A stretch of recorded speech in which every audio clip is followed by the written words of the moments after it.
Kam një pyetje për një ndarje nga jeta që ka ndodhur shumë kohë më parë për Shpat Kasapin. Na bësh qajm tani?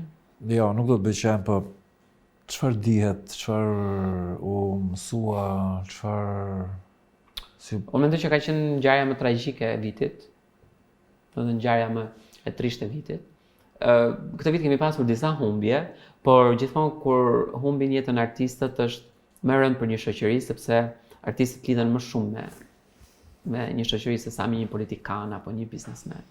Sidomos kur bëhet fjalë për një artist në moshë të re që ka prodhuar hite dhe ka rritur breza, pra brezi im është rritur me këngët e Shpatit, ashtu sikurse me këngët e Ermalit e të tjerë, po humbja e Shpatit do ishte dhe një nga personazhet që do hynte në Big Brother. Do hynte në Big Brother, por kjo për mua është detaj.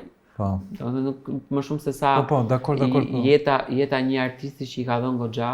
Po ajo është prekse për arsyeën pse ai do të hynte që donte të niste një kapitull të ri të jetës vet për djalin e vet. Për të ndjekur videon e plot në YouTube dhe shumë të tjera, bëni subscribe në kanalin Blacklight Media.